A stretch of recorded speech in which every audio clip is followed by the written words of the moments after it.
Bapak Profesor Dr. Haji Dianto MAG, Sekretaris Pimpinan Wilayah Muhammadiyah Jawa Timur.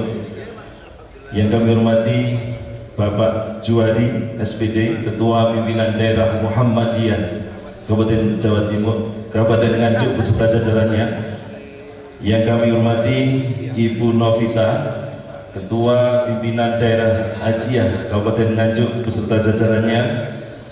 Yang kami hormati Ketua Majelis dan Lembaga Pimpinan Daerah Muhammadiyah Kabupaten Nganjuk. Yang kami hormati Ketua Ortum, Ketua Pimpinan Cabang Muhammadiyah se-Kabupaten Nganjuk. Hadirin jamaah rahimakumullah.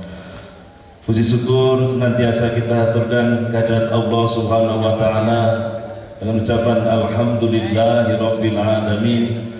Karena dengan sampai saat ini, detik ini, Allah menggerakkan hati kita, meringankan kaki kita untuk hadir di majelis yang mulia, di tempat yang mulia, dan di acara yang mulia. Kajian Ahad pagi Fajar Mubarak yang diselenggarakan oleh pimpinan daerah Muhammadiyah Kabupaten Nganjuk. Mudah-mudahan kehadiran kita dari awal hingga akhir sebagai niatan thalabul ilmi dan silaturahim dicatat oleh Allah sebagai amal soleh yang tentunya hadapan kita senantiasa mendapatkan ridhonya. Amin amin ya rabbal alamin. Ucapan salawat Allahumma sholli ala Muhammad wa ala ali Muhammad senantiasa tercurahkan, kita aturkan kepada junjungan kita Nabi Agung Muhammad sallallahu alaihi wasallam yang telah memberikan kepada kita semua pencerahan dengan ad-dinul Islam as-siratal mustaqim. Bapak Ibu hadirin rahimakumullah, rangkaian acara kajian Ahad pagi Fajar Mubarak edisi 9 Agustus 2026 terangkai acara sebagai berikut. Acara yang pertama pembukaan, dilanjutkan acara yang kedua sambutan iftitah, kemudian dilanjutkan acara yang ketiga, acara inti kajian dengan tema 3 panggilan Allah dalam Al-Quran yang akan disampaikan oleh Profesor Dr. Haji Dianto MAG, Sekretaris Pimpinan Wilayah Muhammadiyah Jawa Timur. Kemudian dilanjutkan kalau mungkin masih ada waktu sesi pertanyaan, tanya jawab, dan yang terakhir penutup atau doa. Untuk yang pertama, Bapak Ibu, marilah kita awali, kita buka dengan bersama membaca basmalah. Bismillahirrahmanirrahim. Terima kasih. Dilanjutkan acara yang kedua, sambutan iftitah yang akan disampaikan kepada yang terhormat Bapak Juwari SPD, Ketua Pimpinan Daerah Muhammadiyah Kabupaten Nganjuk. Kepadanya disilakan.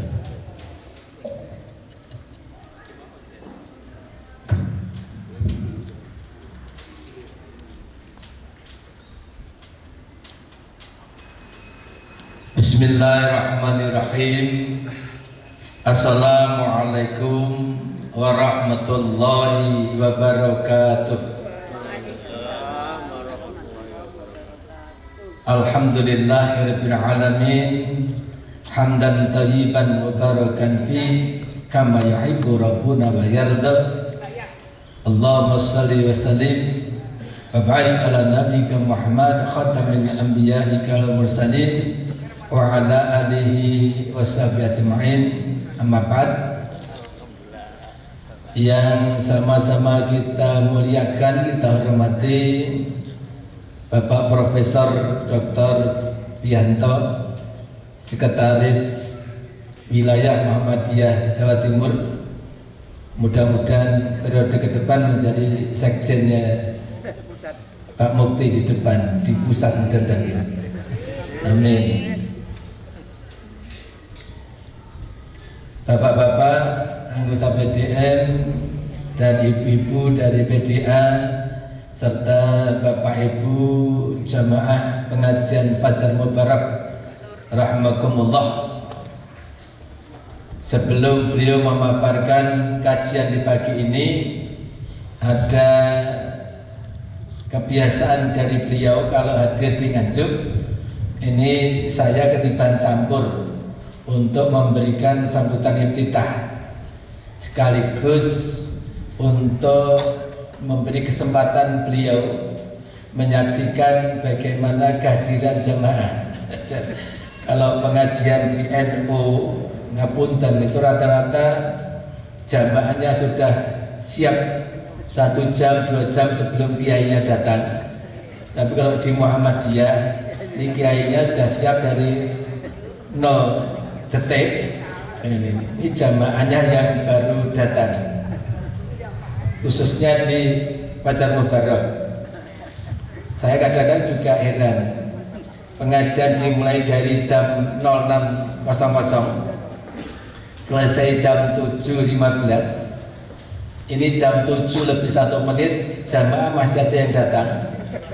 Jam 7,02 detik ini jamaah sudah ada yang mulai mundur karena jadwal tugas gitu.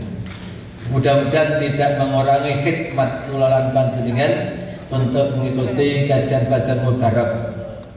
Dan makin pagi panjenengan datang, ini menunjukkan makin kualitas karat emasnya ini menuju ke 24. Jadi kalau sebelum jam 6 sudah pada rawuh wis jagongan tangan kare Masjid Al Mutakin, ini berarti kadar kemuhammadiyahnya 24 plus.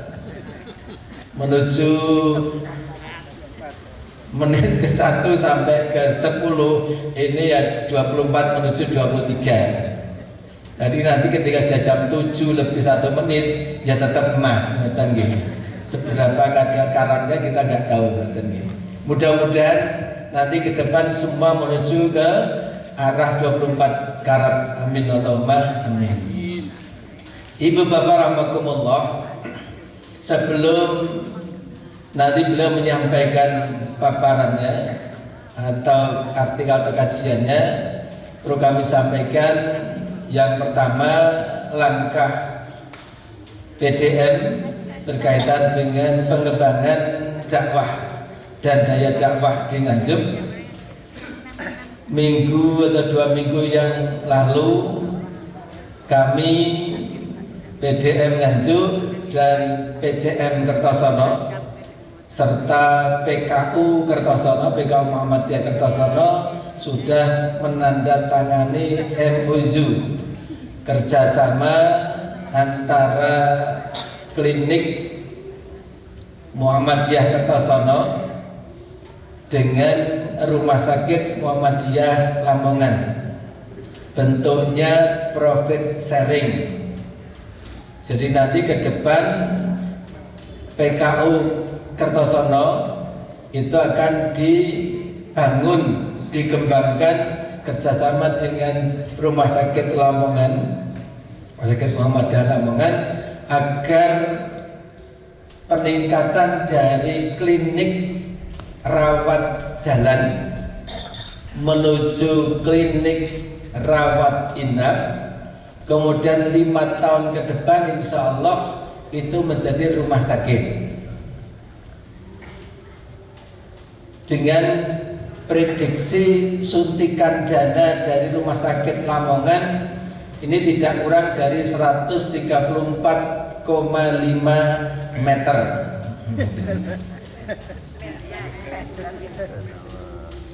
Satu guyon dari Bapak Tamhid, Koordinator MPKU Pimpinan Wilayah Muhammadiyah Jawa Timur, ditanya PKU Kertosono itu sudah umur berapa tahun? Sudah 50 tahun. Kondisinya seperti apa? Ya Arab mengatakan la yahya wa la yamut kok ya rahina ngeten nggih. Tetapi untuk mengembangkan menjadi rumah sakit memang kondisi Nganjuk masih berat, Pak Prof. Karena memang ya PDM Nganjuk ya PDM Nganjuk masih berusaha tanpa menyerah, ngeten nggih. Ketika sampai sekarang 50 tahun berjalan PKU Kertosono, ini masih belum jelas arah dan perkembangan serta kondisinya. Kemudian nanti ada kerjasama di Rumah Sakit Lamongan yang insya Allah jangka waktu kerjasamanya yang awal 30 tahun. Harapannya dari klinik rawat jalan menuju rumah sakit. 1 tahun 2 tahun ke depan ini ditingkatkan dari rawat jalan ke rawat inap sambil membangun gedung rumah sakit yang ada di belakang.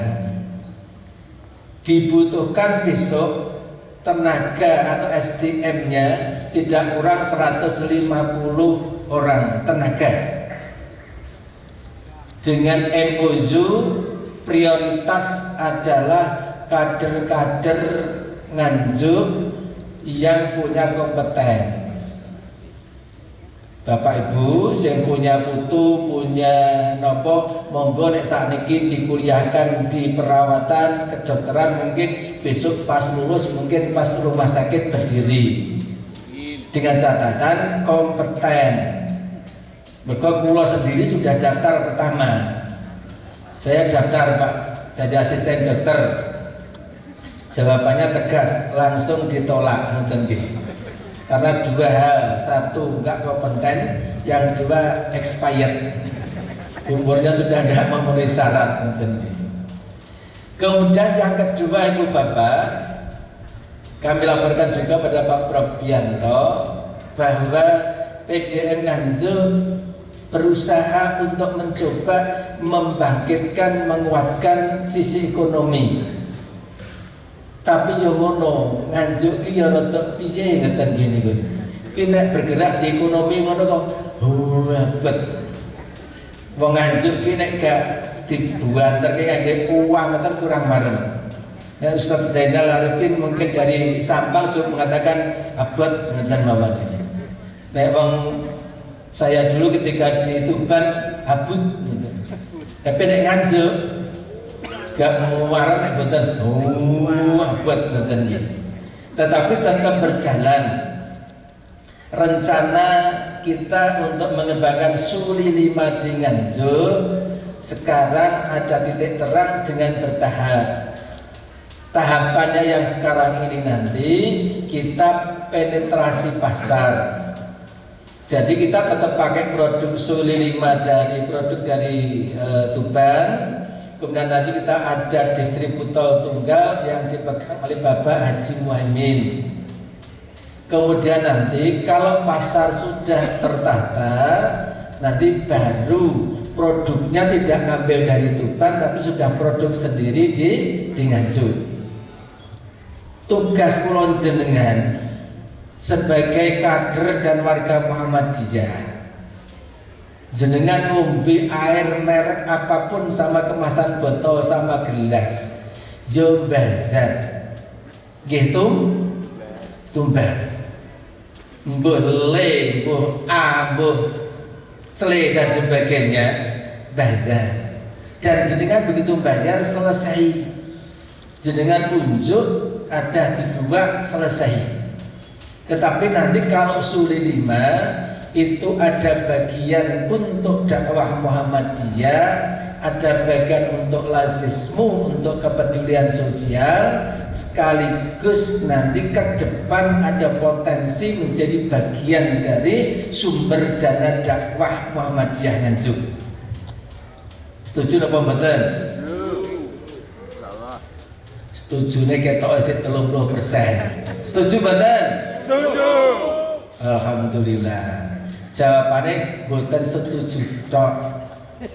Jingben kita mengkonsumsi air Suli 5. Siap? Siap. Alhamdulillah. 24 karat Ustaz. Gitu. Alhamdulillah. Ibu bapak rahmatullah, di samping itu juga kemarin saya sudah memfoto, memvideo tanaman durian, tanaman apokat, tanaman cengkeh di lahan Muhammadiyah yang di Kebel Ngetos.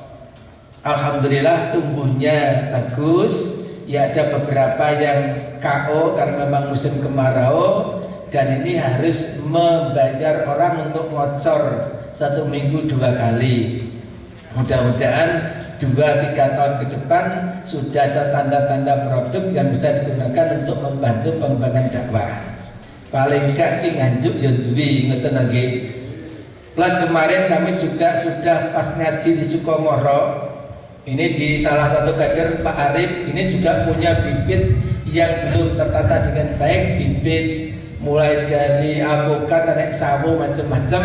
Ini kami kalau nggak dipakai Pak, jenengan kami ganti ngerapatin jenengan, sekaligus jenengan hibahkan untuk di lahan Muhammadiyah.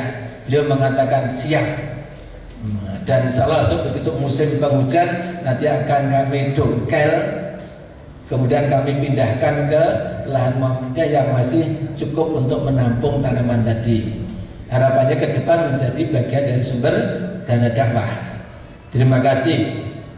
Di samping itu yang terakhir Ibu Bapak, bahwa kepercayaan masyarakat, sekali lagi kepercayaan masyarakat terhadap Muhammadiyah itu luar biasa. Maaf sekali lagi, yang menitipkan lahan atau tanah wakaf ke Muhammadiyah ini bukan berkurang tapi makin banyak,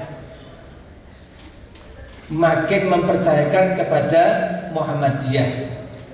Oleh karena itu kewajiban kita nanti untuk memakmurkan, menggunakan tadi dengan sebaik-baiknya. Ini sudah datang pendekar kita untuk urusan wakaf, Pak Haji Suparno. Kisah ngerantui kesel kali Pak Haji Selamat nih. Kemarin baru saja ikrar wakaf di Pace, Bodor Pak G. Orang Surabaya menitipkan sawahnya untuk diwakafkan Muhammadiyah di Pace, dan itu produktif. Gunakan hasil sawahnya digunakan untuk dana dakwah. Alhamdulillah. Belum lagi yang lain, alhamdulillah. Ibu Bapak, itu tadi beberapa hal yang kami sampaikan. Di samping saya sendiri, ngapunten, saya sendiri juga tidak mau hanya kewar-kewar ngajak atau ngomong tok, tapi juga berusaha untuk mencoba memberikan action berupa produk yang mungkin bisa dibanggakan di Nganjuk. Kalau beberapa waktu yang lalu berkusung durian, nenek tamu di Sugi Duren, kemarin saya mencoba memproduksi kopi. Saya beri judul kopi murni, ada Arabica, ada Robusta. Sayang produksi di pertaniannya sekarang sudah habis, jadi sudah stoknya habis. Mudah-mudahan nanti ke depan panen lagi dan bisa. Siapa yang memasarkan, panjenengan semua sakit, minimal konsumsi. Tapi susahnya pulau bakul kopi ini bukan ngopi kopi, itu susah. Ini harapannya demikian. Saya kira demikian yang kami sampaikan sebagai sambutan iftitah atau kajian iftitah, menyampaikan beberapa hal berkaitan dengan perkembangan Muhammadiyah. Dan bersyukur Ibu Bapak, kita harus berterima kasih, bersyukur kepada Allah, berterima kasih kepada beliau yang menjadi staf khusus Menteri Pendidikan Dasar Menengah. Nopo besok ini terakhir yang dapat bantuan sekolah kita, ini hampir Nganjuk dapat. Terakhir besok yang akan BIMTEK mungkin ada 3, Ustaz. Ada SMK Muhammadiyah Brebes, ada SMK Muhammadiyah 3, sampai SMK Muhammadiyah Prambon. Itu dapat rapid yang angkatan ke-11 mungkin Ustaz. Nah, gelombang ke-11. Dan tadi malam masih berjuang mati-matian, gak dewisin, ngengkel. Untuk apa? SMK Baron. Dan pesan Pak Didi, mohon nanti Prof. Bianto kerso kalau direkin misalnya SMK Muhammadiyah Baron Ustaz, walaupun sekedar 50 jam betul napa-napa. Aku satu sebentar kesane pirsa saestu kondisi SMK Muhammadiyah Baron yang perlu sekali kita perhatikan. Jadi pendek kata, SMA Muhammadiyah 1 sini, SMK 1, SMK 2, SMK 3 Brebes, Kertosono sama Prambon itu sudah mendapatkan refit, alhamdulillah. Sing urung karek sitok. Tanjung Anom rawuh? Ada Tanjung Anom. Gurunya rawuh mboten? Kadoan. Tanjung Anom itu yang belum dapat refit, belum dapat bantuan, kenging napa? Karena tanah wakafnya belum atas nama Muhammad. Iya. Ini masih ada lobby-lobby. Tinggal bojonya baru datang ini nanti untuk menyelesaikan sehingga bisa jadi tadi. Saya kira demikian Ibu Bapak, karena yang hadir sudah banyak yang hadir, sehingga nanti Profesor Bianto akan menyampaikan paparan pada pagi ini. Saya kira demikian, kurang lebihnya mohon maaf. Tetap semangat berjuang di Muhammadiyah, berjuang bersama Muhammadiyah untuk menggapai ridha Allah Subhanahu wa taala. Amin Allahumma amin. Demikian nasrul minallah wa akbarin wa basyiril mukminin. Assalamualaikum warahmatullahi wabarakatuh. Waalaikumsalam warahmatullahi wabarakatuh. Terima kasih disampaikan kepada Bapak Juhari, Ketua Pimpinan Daerah Muhammadiyah Kabupaten Nganjuk, yang dalam hari ini memberikan sambutan iftitah. Bapak Ibu hadirin rahimakumullah, dilanjutkan rangkaian acara yang ketiga, acara inti kajian dengan tema 3 panggilan Allah dalam Al-Quran, yang akan disampaikan kepada yang terhormat Bapak Profesor Dr. Haji Bianto MAG, Sekretaris Pimpinan Wilayah Muhammadiyah Jawa Timur. Kepadanya disilakan.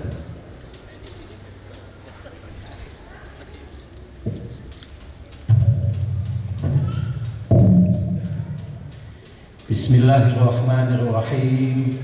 Assalamualaikum warahmatullahi wabarakatuh. Alhamdulillah, alhamdulillahi haqqa hamdi wa syukru lillahi haqqa syukri. Asyhadu an la ilaha illallah wa asyhadu anna Muhammadan abduhu wa rasuluh. Allahumma salli fasallim wa barik ala Muhammad wa ala alihi wa ashabihi wa mawalah, amma ba'd. Yang sama-sama kita hormati Pak Kiai Juhari, Ketua Pimpinan Daerah Muhammadiyah Nganjuk, dan jajaran PDN Nganjuk yang hadir. Lengkap ya Pak Ju hari ini ya. Ada Pak Kiai Sudarji. Ini kalau sama saya sama-sama Bangladesh, bangsa Lamongan desa. Hanya beliau ini orang hebat karena pernah ke Mesir mengambil studi license atau LC di Mesir. Jadi bahasa Arabnya pasti minal apalin, di luar kepala maksudnya. Ada senior saya Pak Kholik. Pak Kholik ini angkatannya Pak Mukti kalau nggak salah ya Pak Kholik ya. Angkatannya Pak Menteri. Nah, beliau jadi menteri di Nganjuk, Pak Mukti jadi menteri di Jakarta. Lalu ada Pak Yoyon. Pak Yoyon ini ketua Digasmen, zaman saya dulu sekretaris Digasmen dan ketua Digasmen.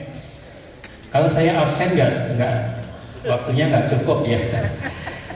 Ibu-ibu Aisyah dan intinya seluruh jamaah pengajian Fajar Mubarak yang mudah-mudahan dirahmati Allah Subhanahu wa taala. Alhamdulillah saya bisa hadir di tempat ini setelah perjalanan dari Jakarta pagi hari ke IKN di Bapak Ibu IKN kesana ke sana. Sekali-kali Pak Ju ngajinya di IKN dan Pak Ju. IKN-nya sudah baik. Kalau durenya nggak ada Pak Ju. Yang ada gedung-gedung di sana. Lalu kemudian dari IKN ke Gresik, ke Surabaya, terus ke sini. Besok pagi balik ke Jakarta. Mudah-mudahan kita senantiasa diberikan kesehatan, keafiatan oleh Allah Subhanahu wa taala. Saya suka ngaji di pengajian Muhammadiyah karena rata-rata tepat waktu. Jam 6 dimulai jam 6, meskipun jamaahnya belum banyak. Pak Khalid tadi tepat waktu. Karena itulah yang diajarkan oleh Al-Quran. Itulah yang diajarkan juga oleh pendiri dan ideolog Muhammadiyah, Kiai Haji Ahmad Dahlan. Ketika beliau ngajak ngaji santrinya, ngaji surat Al-Asr. Surat Al-Asr itu surat keberapa Bapak Ibu? Surat Al-Asr, surat ke? Coba dihitung mulai Al-Fatihah yuk. Al-Fatihah, Al-Baqarah, Ali Imran, An-Nisa, Al-Maidah. Al-Asr surat ke? 103. Hanya 3 ayat, tapi itu dipelajari, dikaji oleh Kiai Dahlan dan murid-muridnya itu sepanjang 7 bulan. Bahkan ada sumber yang mengatakan 8 bulan. Jadi Pak Yai Darji, Pak Jumari, Pak Juwari dan Bapak Ibu semua, dulu Kiai Dahlan itu kalau ngaji, itu kalau nggak benar-benar diamalkan, setelah sebelumnya difahami, diamalkan. Kalau nggak diamalkan itu nggak pindah ayat, nggak pindah surat.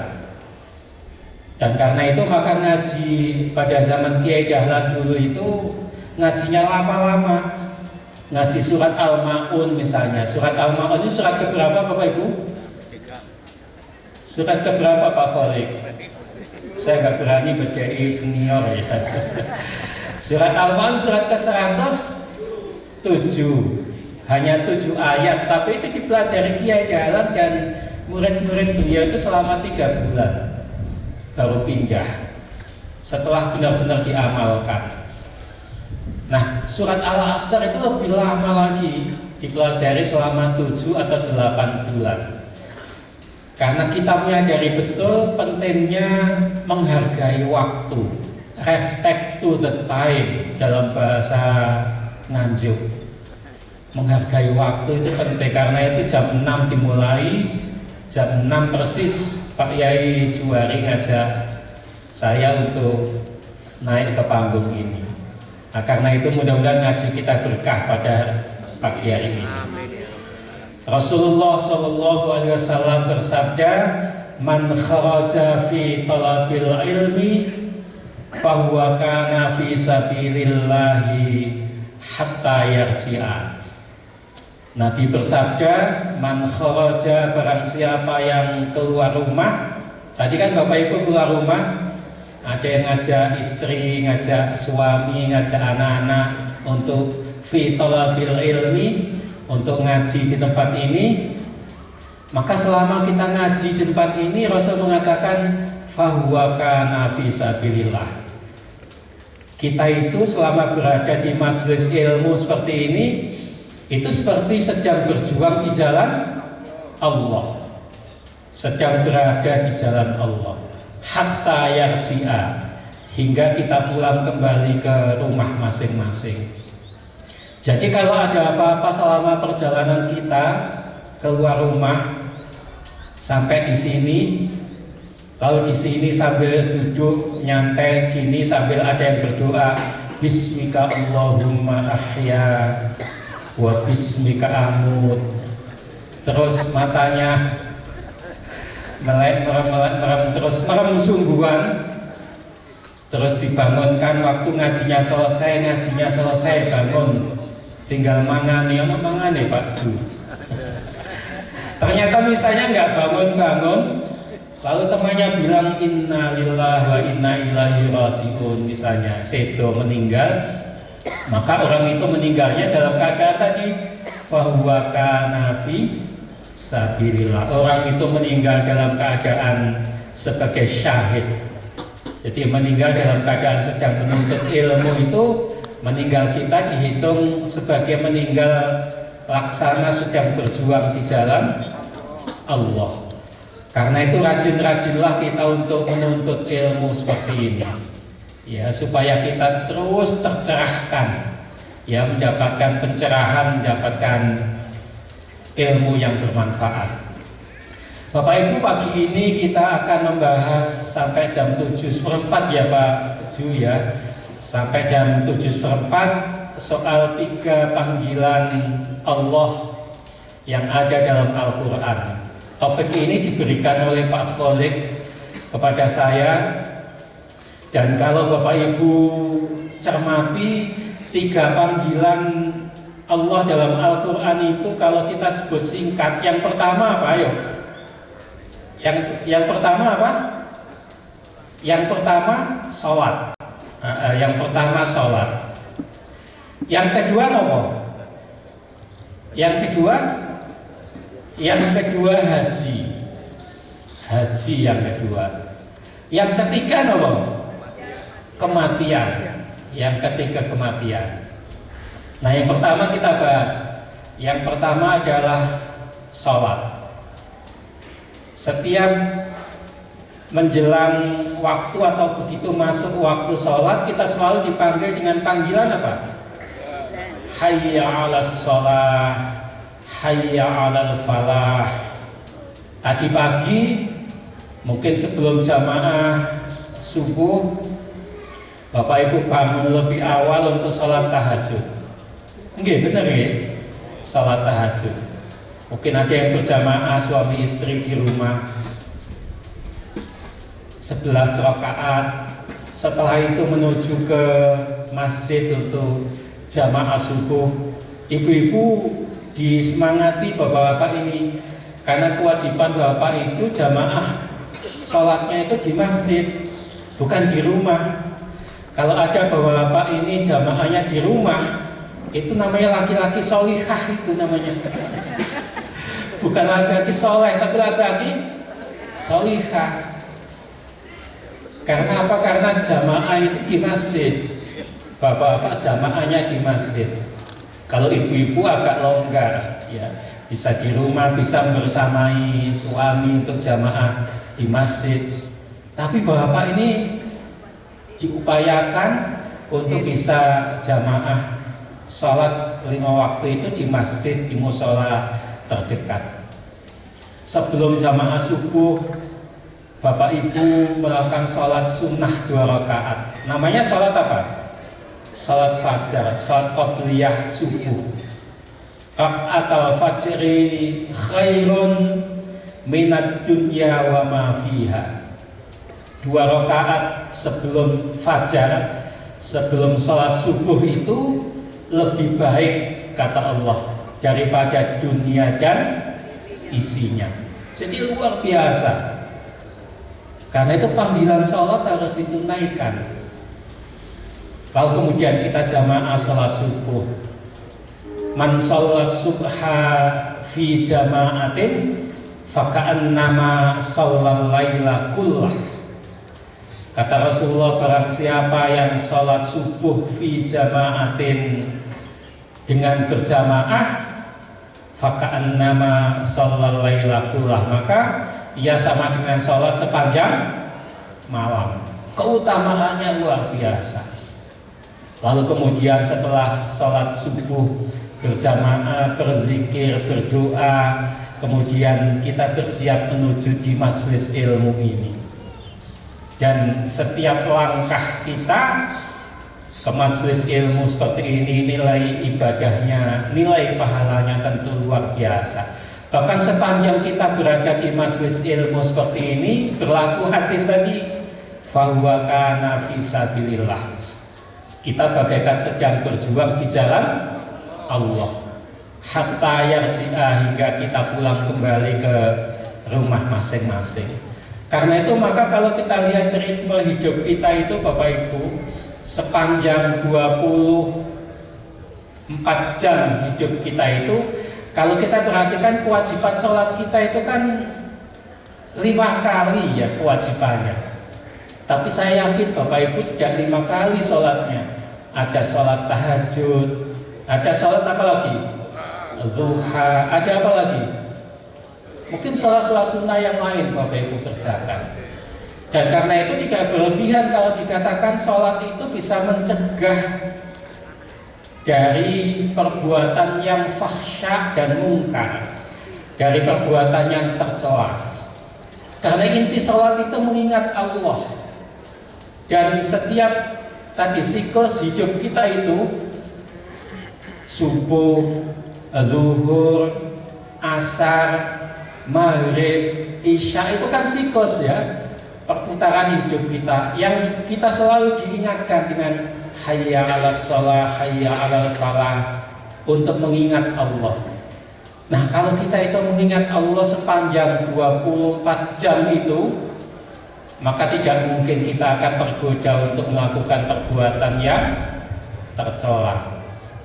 Bahkan kita mungkin tidak akan rela untuk membuang waktu kita untuk dibuang percuma tanpa kegiatan dalam rangka untuk berzikir kepada Allah, mengingat Allah. Dan sholat itu adalah bagian dari ibadah. Kalau dalam bahasa hadis itu, kalau nggak salah Pak Yai Darji ya, sholat itu kan ibarat mi'raj kita ya kepada Allah. Rasanya tidak ada hubungan yang sedekat ya menjadikan kita menjadi lebih dekat dengan Allah kecuali sholat. Dan sholat itu adalah panggilan yang selalu dikumandangkan oleh Allah untuk kita di setiap waktu. Innas sholata kanat 'alal mu'minina kitaban mawquta. Jadi sholat itu sesungguhnya adalah ibadah yang diwajibkan kepada kita semua umat mukmin, orang Islam, dalam waktu-waktu yang sudah ditentukan tadi itu. Waktu subuh, waktu zuhur, waktu asar, waktu maghrib, waktu isya, nanti ditambah dengan sholat-sholat sunnah yang lain. Dan di dalam sholat itu ada bacaan yang senantiasa kita ulang, Bapak Ibu. Bacaan apa? Ada doa yang senantiasa kita ulang dalam sholat kita itu. Doa apa? Doa ihdinas siratal mustaqim.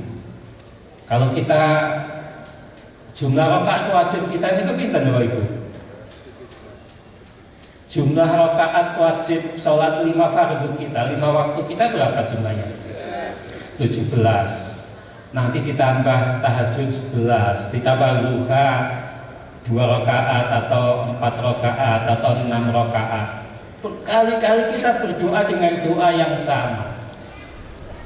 Doa yang sama itu adalah permohonan kita untuk senantiasa ditunjukkan oleh Allah ke jalan yang lurus. Ihdinas siratal mustaqim. Pertanyaannya, mengapa kita selalu berdoa dengan doa yang sama, yang kita ulang-ulang? Mengapa Bapak Ibu? Jawabnya karena manusia itu hidupnya sulit sekali diduga.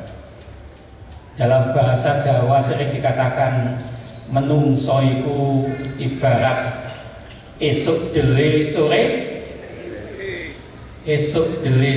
tempe. Kita itu sangat dinamis. Kadang-kadang terlihat sangat taat, sangat dekat dengan Allah. Tapi waktu-waktu tertentu itu terasa agak jauh, bahkan mungkin jauh sekali dengan Allah. Kadang-kadang kita itu semangat sekali beribadah kepada Allah. Tapi kadang-kadang kita itu malas beribadah kepada Allah SWT. Karena itu kita selalu berdoa tadi itu dengan doa ihdinas siratal mustaqim. Manusia itu Bapak Ibu itu kalau kita lihat masing-masing kita itu bisa dibagi dari empat kategori orang. Yang pertama itu tipe manusia yang disebut dengan plus dan plus. Kenapa? Plus dan plus. Plus dan plus itu orang yang selalu mengisi hidupnya dengan kebaikan, mulai dari remaja, dewasa, uzur sampai meninggal, diisi dengan kebaikan. Tidak ada ruang untuk melaksanakan perbuatan yang fahsyat dan mungkar yang tercela tadi itu. Terus istiqomah di jalan Allah. Mungkin mencari tipe orang seperti ini angel napa boten? Pasti angel. Rasanya hanya Rasul, Nabi dan Rasul Allah, para ulama yang sangat dekat dengan Allah, dan sebagian kita yang selalu plus dan plus tadi itu, mengisi hidup dengan penuh amal kebaikan tadi itu. Tapi ada tipe kedua manusia itu minus dan plus. Kadang-kadang kita itu orang yang mewarnai hidup itu dengan amal-amal yang nggak baik awal-awal, lalu kemudian kita mendapatkan hidayah dari Allah, lalu kemudian kita mengisi sisa hidup kita itu dengan amal-amal kebaikan. Tapi pernah di masa lampau itu pernah kita itu berada dalam kubangan dosa, kubangan kesalahan, rajin berbuat maksiat. Tapi begitu hidayah datang, lalu kemudian hidayah itu membimbing kita semua dan kita berada di jalan Allah. Itu artinya dari minus ke plus. Karena itu ada yang disebut dengan mantan preman. Wonten mboten? Mantan preman jadi ustadz, mantan preman jadi kiai. Kalau mantan preman jadi ketua PDM, mboten wonten nggih? Nggak ada rasanya. Jadi mantan orang nggak baik jadi orang baik. Akhirnya mengisi hidupnya, mengakhiri hidupnya, memungkasi hidupnya dengan husnul khotimah. Kalau yang pertama tadi itu serba baik, mengawalinya baik, mengisi di tengahnya baik, mengakhiri hidupnya dengan husnul khotimah, dengan kebaikan. Tapi yang kedua ini pernah dia jatuh bangun. Kullu bani adama khatta'un wa khairu khatta'inat tawwabun. Jadi setiap kita itu pernah berbuat salah, pernah berbuat dosa, minus tadi itu. Tapi sebaik-baik orang yang pernah berbuat dosa, sebaik-baik orang yang pernah berbuat salah adalah yang cepat-cepat bertaubat kepada Allah, lalu berusaha secara maksimal untuk berada di jalan yang benar. Dan kita berada di jalan yang benar hari ini. Dan mudah-mudahan kita bisa memungkasi hidup kita, mengakhiri hidup kita dengan husnul khotimah, mudah-mudahan. Tapi ada tipe ketiga yang disebut dengan plus minus. Mantan orang baik lalu mengakhiri hidupnya dengan su'ul khotimah. Ada enggak? Misalnya kalau dulu Bapak Ibu, ini dulu, enggak menyinggung siapa-siapa. Kalau dulu pejuang-pejuang kita, kalau kita pelajari riwayat hidup Pak Karno, Pak Hatta, Syahrir, lalu siapa lagi pahlawan-pahlawan kita itu kan berjuang dulu, lalu kemudian ditangkap oleh Belanda, dipenjarakan, lalu setelah merdeka itu menjabat, jadi presiden, jadi wakil presiden, jadi menteri. Tapi sekarang ini beda, menjabat dulu baru dipenjarakan. Enggak benar ya? Tapi itu tidak terjadi di Nganjuk, Pak Juari. Itu terjadi di negara Konoha, di negara yang jauh dari Nganjuk, nggak tahu di mana. Sekarang ini begitu fenomenanya. Jadi menjabat dulu baru kemudian dipenjara. Kalau dulu mboten, kalau dulu itu dipenjara dulu baru menjabat. Coba Pak Karno itu. Saya pernah ke ND, tempat pembuangan Pak Karno sama Bu Inggit beberapa tahun beliau di sana. Saya lihat kamar Pak Karno, lihat tempat tidurnya, lihat tempat, kalau bahasa Jawa bertapa niku napa Pak? Topo, tempat topo. Dan merenungkan sila-sila Pancasila itu beliau di sana di ND menemukan 5 sila Pancasila. dibuang, dipenjarakan, terus dipindahkan ke Bengkulu, di sana ketemu Bu, iya apa jenengan gitu, terus itu murid beliau, murid Pak Karno ketika diajar gitu ya, kok ketok bening dikawini gitu ya. Ya guyon mawon gitu. Jadi orang ada tipe ketiga itu yang memulai hidupnya itu dengan cara yang baik, sempat mengisi hidupnya dengan amal-amal kebaikan, lalu kemudian tergoda, ya, kemudian terperosok ke dalam dosa, kubangan, kesalahan, lalu kemudian mungkin sempat korupsi, sempat apa, diadili, lalu kemudian dipenjarakan. Yang tadinya bebas menjadi terbatas hidupnya, yang tadinya merdeka menjadi dipenjarakan, yang tadinya orang itu Bu kalau lagi menjabat itu kan banyak sekali temannya, banyak sekali bapak angkatnya, bener buat Pak Ju? Oh iku biyen koncoku podo-podo sekolah ning SD negeri Nganjuk itu gitu ya. Biyen sak kos dia aku karo Pak Kholek itu. Begitu dia dipenjarakan nggak ada yang mau dia. Jadi yatim piatu dia, nggak ada yang mau mengunjungi, nggak ada yang mau nyapa, tasnya nggak ada yang mau bawa. Jadi yatim piatu. Jadi memulai hidupnya dengan cara yang baik, lalu sempat menikmati, sempat berada di puncak, ya, lalu kemudian terlena sedikit, lalu kemudian jatuh ke bawah. Ada enggak yang begitu Bapak Ibu? Kalau dalam bahasa Surabayaan itu ombyoan, ya. Saking oke.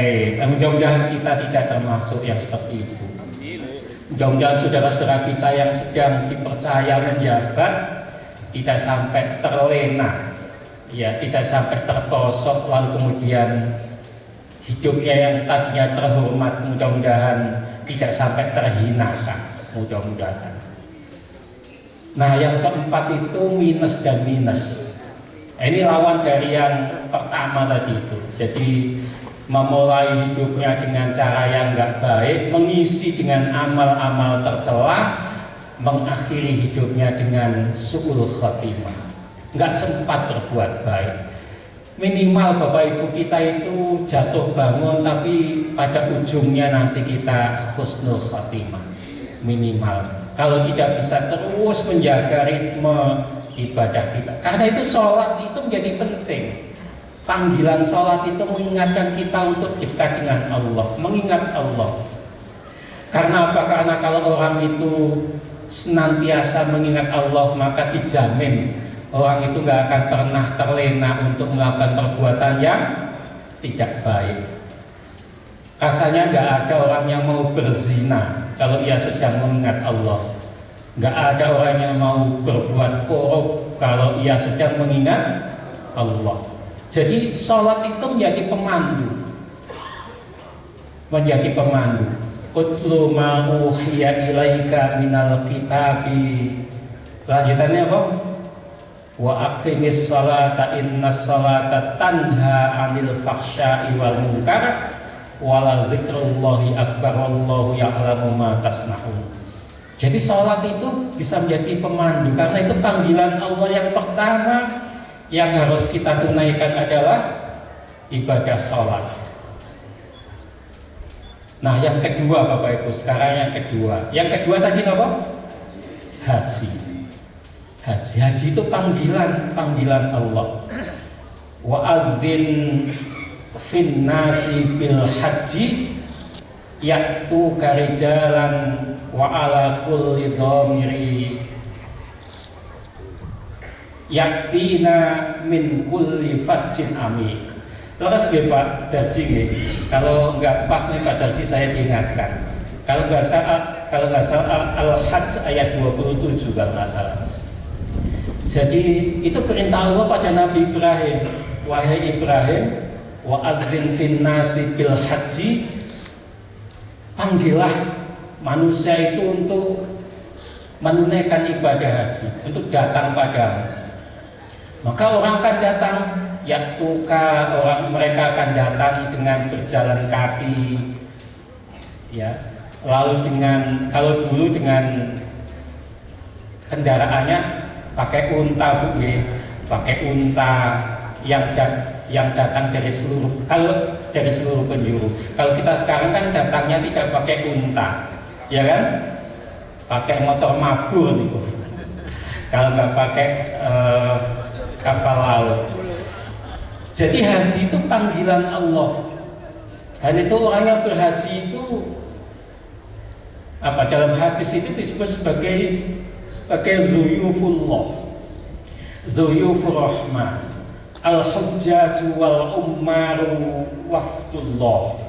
Wafdullah itu tamu-tamu Allah. Orang-orang yang berhaji dan orang-orang yang berumrah itu wafdullah, tamu-tamu Allah yang dipanggil oleh Allah. Nah, karena yang menjadi karena orang yang berhaji itu tamu Allah, maka yang menjadi tuan rumah sinten? Yang menjadi tuan rumah adalah Allah. Allah lah tuan rumahnya. Karena itu orang yang berhaji itu dijamin keamanannya oleh Allah, sepanjang ia tidak melakukan perbuatan yang fahsyat dan mungkar selama menunaikan ibadah haji. Karena itu kita dilarang, misalnya dilarang untuk apalagi mengambil barang yang bukan hak kita, dilarang membunuh binatang, bahkan dalam masa-masa tertentu dilarang motong kuku. Bagi yang laki-laki dilarang memakai parfum kalau sudah pakai baju kebesaran. Pakai sandalnya pun harus sandal yang mata kakinya terbuka. Ya, kalau itu dilanggar itu akan membuat ibadah kita tidak sempurna. Wa inistaghfiruhu ghafara lahum. Dan jika orang yang berhaji itu beristighfar, berdoa mohon ampun, maka ia akan diampuni oleh Allah Subhanahu wa ta'ala. In ja'auhu ajabahum, jika ia berdoa kepada Allah, maka doanya akan dikabulkan oleh Allah. Wa inistaghfaruhu ghafara lahum, dan jika ia bermohon ampunan kepada Allah, maka ia akan diampuni oleh Allah Subhanahu wa ta'ala. Karena itu banyak orang yang datang waktu kita mau menunaikan ibadah haji sedang selamatan. Bapak Ibu, Pak Ju kan tidak masalah ya kalau kita mau berangkat haji selamatan, kan boleh ya. Mau tasyakuran kok, mboten apa-apa. Lalu yang datang itu, Mbak, Bu, jangan lupa ya memanggil nama saya waktu penjenengan di Raudhah, waktu di Multazam, waktu di Jabal Rahmah, waktu di Arafah, waktu di tempat-tempat yang mustajabah itu, jangan lupa manggil nama saya. Ya Yoyon gitu, Taal gitu, atau siapa lagi, atau Pak Kholik, atau siapa lagi, dipanggil. Bahkan saya punya tetangga di Surabaya itu, nyuwun sewu ibu-ibu, sampai usia 53 tahun belum punya jodoh. Ibu itu kalau kita disebut apa STW ya, setengah tua apa itu perawan tua ya. Itu waktu ada saudaranya yang mau haji itu titip foto, Pak, titip foto yang Mbak pun pesen, Mbak engko jaluk tolong banget engko sampai pendem foto kugi ning gone Arafah. Waktu penjenengan nanti di Arafah tanggal 9 Dzulhijjah itu, jangan lupa panggil nama saya dan doakan saya untuk dapat jodoh. Orang kalau berdoa di Arafah itu Bapak Ibu, itu disengaja apa enggak disengaja kan pasti nangis nih, pasti mewek, karena merasa bersyukur sekali dipanggil oleh Allah sampai bisa ke tanah haram, bisa memenuhi panggilan Allah, bisa di Arafah berkumpul dengan begitu banyak orang, begitu banyak jamaah. lalu di tengah-tengah munajatnya itu berbesmili, mewek, menangis, menitikkan air mata, ingat masa lalu, ingat anak, ingat saudara, ingat tetangga, ingat teman, dan lain-lain. Dan yang keluar dari lisan kita adalah doa-doa kebaikan. Nah, tetangga saya itu didoakan, nggak tahu ada hubungannya apa enggak, saya kok yakin ada hubungannya itu. Itu sepulang haji itu dia dilamar orang. Saya nggak tahu itu istri pertama apa kedua apa ketiga, nggak tahu. Yang penting itu dilamar orang dia. Dilamar orang, terus dia bersyukur begitu saudaranya pulang dari haji itu, menyampaikan, ya Allah terima kasih jenengan udah doakan saya ketemu jodoh, mudah-mudahan jodoh ini jodoh yang dikirimkan oleh Allah katanya, menjadi rumah tangga yang sakinah mawaddah warahmah. Jadi orang yang berhaji itu doanya tadi in da'auhu ajabahum wa in istaghfarahu atau wa in istaghfaruhu ghafara lahum. Jadi jika ia berdoa maka doanya pasti akan dikabulkan oleh Allah, dan jika ia bermohon ampunan maka ia pasti akan diampuni Allah. Karena hadis ini Bapak Ibu, banyak mereka yang mohon maaf, mereka yang korupsi itu rajin umroh. Tiap tahun umroh, tiap tahun korupsi, rajin haji, bahkan hajinya plus. Kalau nggak cukup plus itu plus. Karena dia berharap dosa korupsinya itu bisa diampuni, karena tadi in da'auhu ajabahu wa in istaghfaruhu ghafara lahum. Tapi kan kita punya syariat ya, punya rukun-rukun, punya etika dalam menunaikan ibadah haji itu. Ongkosnya harus dipastikan tidak bersumber dari sumber yang haram. Kan nggak mungkin kita mencuci baju kotor dari air najis, kan nggak mungkin ya Bapak Ibu ya. Maharuma apa akhluhu haruma, apa yang membagi itu bahasa Arabnya apa Pak? Ya, jadi nggak mungkin kita mengambil dengan cara yang haram, lalu kemudian kita mendistribusikan yang kita ambil dari sesuatu yang haram tadi itu, lalu kemudian kita berharap dosa korupsinya tadi itu menjadi hilang. Nggak mungkin rasanya, karena tadi itu nggak mungkin mencuci baju yang kotor dari air yang dengan air yang najis, yang kotor nggak mungkin.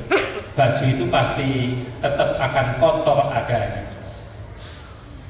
Nah, Bapak Ibu, yang kedua adalah haji. Dan haji itu sekarang antriannya panjang. Saya nggak tahu Pak Juwari di Nganjuk pinten Pak Juwari antriannya. Kalau di Jawa Timur itu, kalau saya lihat data Kementerian Haji dan Umroh itu rata-rata 30 sampai 35 tahun. Perbedaan di masing-masing kabupaten ada. Semakin tinggi minat orang beribadah dan jumlah orang muslim di daerah itu semakin banyak peminatnya. Otomatis waktu tunggunya semakin panjang. Bahkan ada beberapa daerah di kabupaten di Sulawesi Selatan itu ada 4 atau 5 kabupaten di sana itu yang antrian hajinya sampai 50 tahun. Jadi kalau ada orang daftar haji di usia 50 tahun, itu bisa dipastikan waktu hajinya itu buyuten. Buyuten itu nopo? Iya, jadi padahal haji itu secara keseluruhan itu sebagian besar ibadah fisik. Jadi diperlukan fisik yang prima.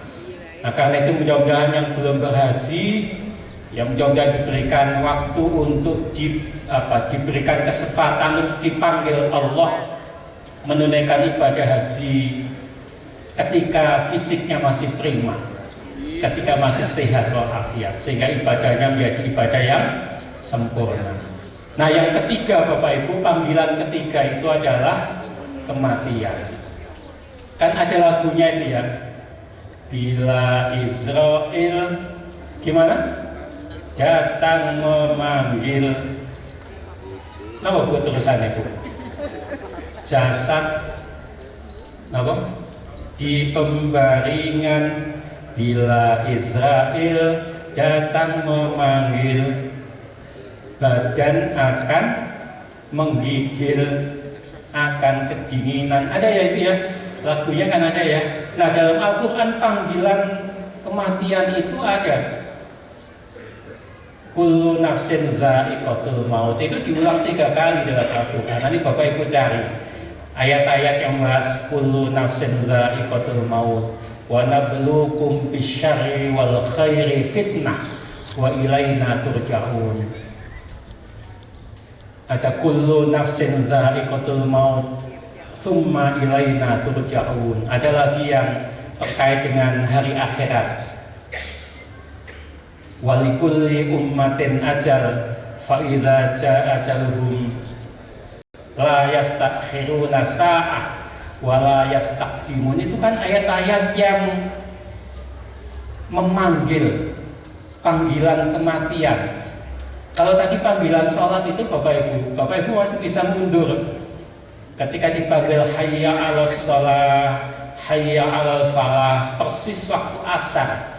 Misalnya panggilan itu dikumandangkan, asar sini jam 5, jam 15 misalnya ya. Bapak Ibu masih bisa sholat jam 17, bisa nggak? Bisa. Atau 17 lebih, hanya keterlaluan ya. Masih bisa. Menunda waktu sholat itu masih bisa. Kalau Bapak Ibu pas dipanggil, dapat antrian haji dipanggil, terus sakit, mohon maaf, terus sakit ditunda loh, bisa ditunda.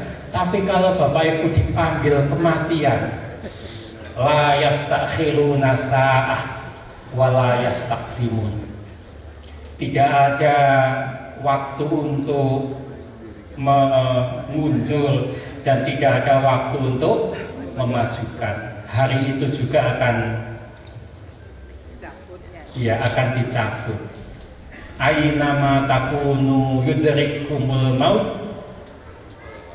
Lanjutannya apa ayatnya? Dimanapun kamu berada, kematian pasti akan menjemputmu. Meskipun kamu berada di benteng musyayyadah, itu benteng yang kokoh, benteng yang meskipun kita itu bersembunyi di bunker ini ngajak wonten bunker gitu. Kematian pasti akan menjemput kita dan tidak bisa dimajukan, tidak bisa dimundurkan. Pada saat itu juga akan datang. Israel akan datang, Israel akan mencabut nyawa kita. Dan setiap kita punya ajal. Walikulli ummatin ajalun, dan setiap kita punya ajal. Setiap yang bernyawa itu punya batas waktu. Kita nggak tahu batas waktu kita, dan kita nanti waktu meninggal, waktu dicabut nyawa kita itu, kita sedang melakukan apa. Kadang-kadang saya dikirimi beberapa kawan yang share video orang yang meninggal ketika sujud, ketika setelah selesai ngimami sholat, ketika sedang khutbah. Mudah-mudahan saya tidak sedang khutbah terus meninggal. Ketika sedang khutbah, dulu ketua PWM itu ada yang sebelum setelah Pak Anwar Zain itu aktivis PW Muhammadiyah, Pak Somad itu pas khutbah Jumat meninggal. Ditangisi banyak orang karena khutbahnya, ngajinya enak sekali. Saya nggak sempat ketemu satunya, saya nggak tahu Pak Khalid sempat ketemu nggak, Pak Somad Hamid. Luar biasa ngajinya, baca kitabnya bagus, bahasa Arabnya bagus. Kiai Khos, bukan Kiai Kes ya, Kiai Khos. Di Muhammadiyah wonten ya Pak dia, Kiai Khos itu ya. Kiai Khos, ditangisi oleh Ustadz Abdurrahim Nur. Ketika Pak Munawar Thohir meninggal, mungkin Pak Darji ngerti Pak Munawar Thohir, itu ditangisi banyak orang. Saya sempat diajar beliau di kampus, enak sekali ngajarnya, ngajinya enak, ceramahnya enak. Meninggalnya ditangisi banyak orang. Hanya beliau meninggalnya pas sakit agak lama. Tapi Pak Somad itu meninggalnya pas khutbah Jumat. Meninggal di tengah-tengah itu langsung tersungkur. Meninggal dipanggil dalam keadaan husnul khatimah. Rasanya kita semua ingin Bapak Ibu, jangan sampai kita lagi main remi gitu ya, terus meninggal. Jangan sampai, atau sedang, mohon maaf, sedang berbuat yang nggak baik terus meninggal. Nah, maka meninggal itu, kematian itu adalah panggilan Allah yang mesti harus ditunaikan, mesti harus dipenuhi. Dan yang menarik adalah panggilan kematian itu tidak bisa diundurkan, tidak bisa dimajukan. Kalau sholat masih bisa kalau bahasa kita dinego, itu tasik sakit, tasik sakit, kose gitu ya, tasik sakit. Haji masih bisa ditunda setahun, 2 tahun, tinggal lapor ke Kementerian Agama ada masalah, belum bisa bayar, belum bisa melunasi. Tapi kalau kematian nggak bisa, hari ini, asar, maghrib. Bahkan mohon maaf kalau suami istri kadang istrinya sakit, mohon maaf kalau contoh istrinya sakit pun tersinggung ya Pak Gue, sedang istrinya sakit, ternyata yang dipanggil duluan suaminya yang nunggu, istrinya masih tetap sehat meskipun sedang sakit. Kadang sebaliknya suaminya sakit keras yang nunggu istrinya, ternyata yang dipanggil istrinya. Ngono ya teko begitu sehat yo kawin meneh. Angsal mboten tuh. Ya boleh, nggak apa-apa, kematian. Dan semua mengalami itu, semua pasti mengalami. Bahkan Nabi dan Rasul Allah, kalau Bapak Ibu baca buku-buku soal kematian para Nabi dan Rasul Allah itu, kematiannya kan cara memanggilnya itu kan beda-beda. Rasulullah Muhammad SAW itu meninggal di pangkuan Aisyah. Bapak nanti kepengen tahu meninggal di pangkuan istri, pengen gitu Pak? Kita gak yakin. Rasulullah itu meninggal di pangkuan istri beliau yang paling beliau cintai, Aisyah radhiyallahu anha. Ketika sepulang haji wada, terus sempat sakit demam beberapa hari terus meninggal. Datang malaikat utusan Allah. Para nabi, para rasul itu kalau malaikat Israel itu rata-rata datang, yang saya baca Bapak Ibu, itu sebagian besar datang dalam bentuk manusia. Ngasih tahu. Dalam bahasa kita gampangnya itu kira-kira begini, saya malaikat penjabut nyawa, diutus oleh Allah untuk mencabut nyawamu. Kamu mau mati sekarang atau mau melanjutkan hidup? Ditawari ngoten. Nabi juga ditawari begitu. Tapi Nabi kemudian memilih jalan untuk dipanggil oleh Allah. Maka Nabi kemudian meninggal di pangkuan istri beliau Aisyah radhiyallahu anha. Lalu kemudian Nabi Sulaiman, pemilik kerajaan yang sangat dikdaya, sangat berkuasa, itu meninggalnya unik sekali. Meninggalnya sedang dalam keadaan sedang memegang tongkat, mengawasi orang yang bekerja, termasuk jin-jin yang bekerja itu. Dan jin itu nggak tahu kalau Sulaiman itu meninggal. Tahunya itu begitu tongkatnya itu dimakan rayap, lalu kemudian Sulaiman tersungkur. Kemudian jin itu tahu kalau Sulaiman itu meninggal. Itu artinya jin juga nggak tahu saat waktu ajal datang itu kapan. Lalu kemudian Nabi Yahya. Nabi Yahya itu diutus ke Bani Israel. Jadi ada Raja Lalim. Lalim itu Raja Zolim. Raja Zolim yang berkuasa di waktu Yahya itu, Nabi Yahya itu ingin menikahi anak tirinya. Boleh nopo Pak? Boleh nopo? Tidak boleh ya. Pak Darsi boleh nopo Pak Darsi? Khawatir Pak Darsi dulu ayu apa elek enggak. Syariat waktu itu melarang, nggak boleh menikahi anak tiri, tapi dia maksa untuk menikahi anak tirinya. Lalu kemudian Yahya mengatakan pernikahan itu nggak seharusnya terjadi. Nah, karena yang diingatkan itu raja yang punya kuasa, raja itu marah, lalu memburu Yahya sampai kemudian ketemu, dibunuh Yahya. Jadi ya, Nabi Yahya itu matinya dibunuh oleh raja pada saat itu. Nah, bapaknya yang namanya Zakaria itu nabi juga, tahu Yahya itu meninggal, anaknya yang sangat dicintai meninggal, dibunuh itu. Nabi Yahya kemudian melarikan diri. Lalu kemudian dengan izin Allah, begitu dikejar-kejar itu, lalu kemudian ada pohon itu membelah dirinya. Lalu Nabi Yahya itu masuk ke pohon itu. Lalu kemudian pohon itu menutup kembali. Nah, ternyata ada orang yang tahu, ada kaum yang tahu kalau Nabi Yahya itu bersembunyi di dalam pohon itu. Lalu kemudian penguasa pada masa itu ambil gergaji, lalu digergajilah pohon itu, dan Yahya meninggal dalam keadaan digergaji. Ya, ada riwayat yang mengatakan beda proses kematian Nabi Zakaria, tapi ya riwayat yang beberapa buku yang saya baca seperti itu. Jadi Nabi dan Rasul Allah itu meninggalnya dalam keadaan macam-macam.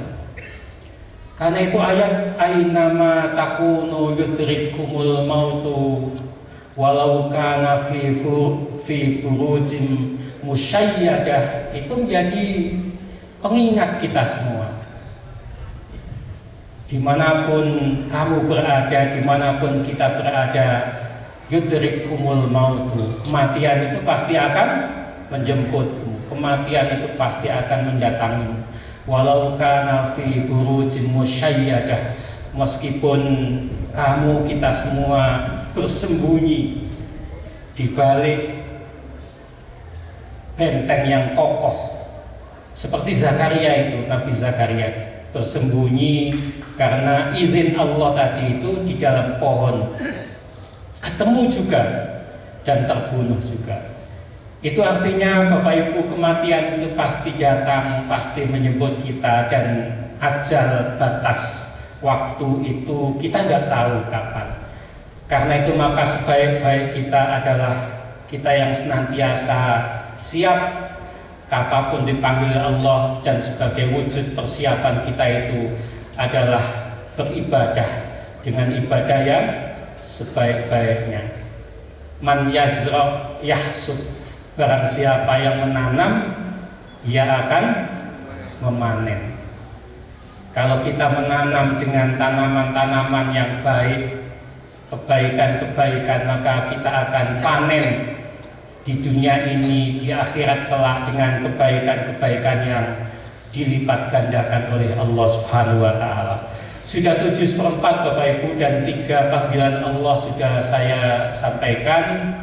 Mudah-mudahan berguna, berfaedah untuk kita semua, dan mudah-mudahan kita senantiasa diberikan kekuatan oleh Allah untuk beribadah, untuk senantiasa dekat dengan Allah, menjalankan perintah-perintah Allah dan jauhi larangan-larangan Allah Subhanahu wa Ta'ala.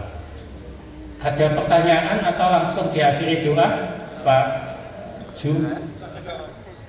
Diakhiri doa, baik Bapak Ibu, mari kita akhiri doa.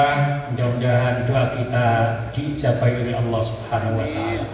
Allahumma sholli ala Muhammad wa ala alihi wa ashabihi ajma'in, walhamdulillahi rabbil alamin. Allahumma fir lana dzunubana, ya Allah ampunilah dosa salah khilaf kami. baik yang kami sengaja atau yang kami tidak sengaja, baik dosa, salah, hilaf yang kami lakukan dengan sembunyi-sembunyi, apalagi dengan terang-terangan. Wali abaina, dan dosa ayah-ayah kami, dosa bapak-bapak kami yang telah bekerja keras, berpeluh keringat untuk menghidupi kami, mendidik dan mengasuh kami. Wali ummahatina, dan dosa ibu-ibu kami yang telah 9 bulan 10 hari mengandung kami, dengan perjuangan hidup mati melahirkan kami ke dunia yang fana ini. 2 tahun penuh kami disusuinya, mengalir darahnya dalam tubuh kami. Dengan penuh kasih sayangnya kami telah dididiknya, diasuhnya, hingga kami menjadi orang-orang hebat pada hari ini.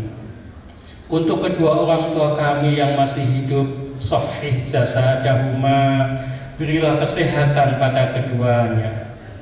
Warzuq istiqamata fi dinihima, dan berilah istiqamah, keajekan di dalam beribadah, beragama. Dan untuk kedua orang tua kami yang sudah wafat menjauhi kami, berilah ampunan kepada keduanya, terima amal baiknya, dan beri kedudukan yang mulia di sisi-Mu. Waj'al qabrahuma rawdatan min riyadil jinan, dan jadikanlah kubur keduanya laksana taman-taman yang ada di surga-Mu. Allahumma tawwil umurana, ya Allah, panjangkan usia kami. Wa sahih ajsadana, sehatkanlah badan kami. Wa ahsin a'malana, baguskanlah amal ibadah kami. Wa nawwir qulubana, dan terangi hati kami dengan hidayah-Mu. Wa wasi' arzaqana, dan luaskanlah rezeki kami. Wa ilal khairi qaribna, dan dekatkanlah kami pada amal-amal kebaikan. Wa anis syarri ab'idna, dan jauhkanlah kami dari amal-amal keburukan. Innaka ala kulli syai'in qadir, sesungguhnya Engkau adalah Zat yang maha menguasai terhadap segala sesuatu. Allahumma rabbana la tuzigh qulubana ba'da idh hadaitana wa hab lana min ladunka rahmah innaka antal wahhab. Ya Allah, janganlah Engkau condongkan hati kami kepada kesesatan setelah Engkau berikan hidayah kepada kami, dan berilah karunia dari sisi-Mu, karena Engkau adalah Zat yang maha memberi karunia. Allahumma rabbana hab lana min azwajina wa dhurriyyatina qurrata a'yun waj'alna lil muttaqina imama.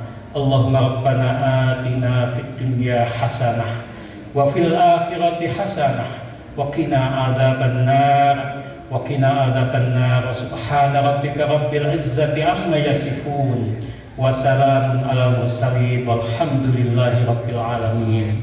Kurang dan lebihnya mohon maaf. Nasrun minallah wa fathun qarib wa basyiril mu'minin. Wassalamualaikum warahmatullahi wabarakatuh. Waalaikumsalam warahmatullahi wabarakatuh.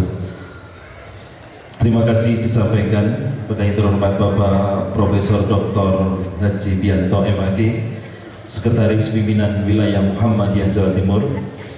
Alhamdulillah kita mendapatkan pencerahan yang luar biasa. Seiring taufik dan hidayah dari Allah Subhanahu wa taala, mudah-mudahan kita bisa mengamalkan apa yang sudah disampaikan tadi. Amin. Bapak Ibu hadirin rahimakumullah, informasi pengumuman yang pertama, insya Allah kajian akad pagi Fajar Mubarak edisi 13 September 2026 yang akan mengisi adalah Bapak Ustadz Haji Sudarji LC MPDI, pimpinan anggota pimpinan daerah Muhammadiyah Kabupaten Nganjuk sekaligus pengasuh Pondok Pesantren Al-Rodotul Ilmiah JTP Kertosono. Informasi yang kedua, insya Allah Bapak Ibu yang tahun 2027 memenuhi panggilan Allah ke Baitullah menunaikan ibadah haji, pimpinan daerah Muhammadiyah Kabupaten Nganjuk dengan KBIH-nya Al-Mutazam siap menerima calon-calon tamu Allah, calon jamaah haji tahun 2027 bisa nanti menghubungi Bapak Abdul Malik ataupun Pak Darji. Sekali lagi informasi ini bisa diteruskan kepada teman, saudara, bagi Bapak Ibu yang berangkat haji tahun 2027 bisa bergabung dengan KBH Al-Mutazam Pimpinan Daerah Muhammadiyah Kabupaten Nganjuk. Sekali lagi disampaikan terima kasih. Yang terakhir, marilah kita akhiri kajian pada Ahad pagi ini dengan bisa membaca hamdalah. Alhamdulillahirabbil alamin. Subhanakallahumma wa bihamdika asyhadu an la ilaha illa anta astaghfiruka wa atubu ilaik. Assalamualaikum warahmatullahi wabarakatuh. Waalaikumsalam warahmatullahi wabarakatuh.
Aku biasanya gue batu nenek ngabe. Aku biasanya gue